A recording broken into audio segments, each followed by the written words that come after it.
Brigadier Ahmad Saeed साहब, आपसे जानना चाहूँगा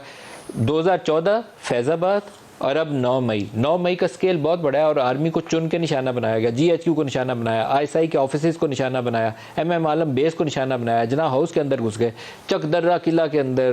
किला बाला हज़ार के अंदर कोई जगह छोड़ी नहीं जो फ़ौज से जुड़ा हुआ इदारा था, जो ISI से जुड़ी हुई इमारतें थी या उनके ऑफिस थे, उनको चुन के निशाना बनाया गया। लेकिन मेरा सवाल दोबारा वही है कि क्या कुछ लोग रिटायर्ड या हाजिर सर्विस मुलव्वस हैं तो उनकी निशानदेही करके सज़ा का अमल वहाँ से शुरू किया जाए। जी बिस्मिल्लाहिर्रहमानिर्रहीम। नदीम साहब, आज की जो स्टेटमेंट है वो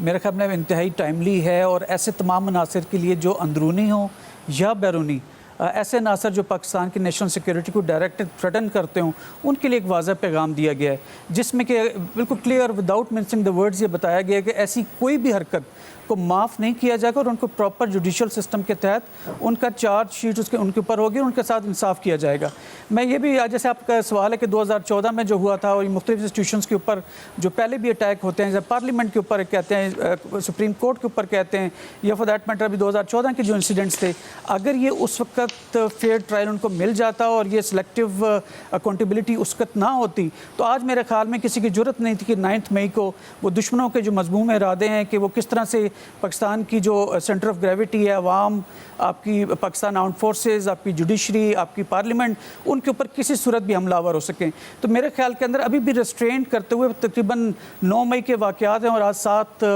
जून है, तो तकरीबन 1 माह के बाद फॉर्मेशन कमांडर्स को बुला के ब्रीफिंग दी गई है जिसमें कि बताया गया कि किस तरह से ये 9 मई के वाक़यात हुए हैं, किस तरह उनकी प्लानिंग हुई है और उसका क्या वाज़ेह सबूत है। मेरे ख्याल के अंदर ऐसे लाजमी हुआ होगा, तभी इसकी जो उसका प्रेस रिलीज़ है उसमें बिल्कुल वाज़ेह तौर पर बताया गया है कि हम फेयर ट्रायल करेंगे, मुकम्मल इसमें जो हमारा जो लॉ का सिस्टम है पूरा उस पर एप्लीकेबल होगा। अगर ये पहले हो चुका होता तो अब कोई भी इंस्टीट्यूशन के ऊपर जो 9 मई के वाक़यात उसमें ना होते। जहाँ तक आपका सवाल का ताल्लुक है कि क्या सर्विंग या रिटायर्ड ऑफिसर्स इस एक्टिविटी में शामिल थे, तो मेरा ख्याल है सच नहीं,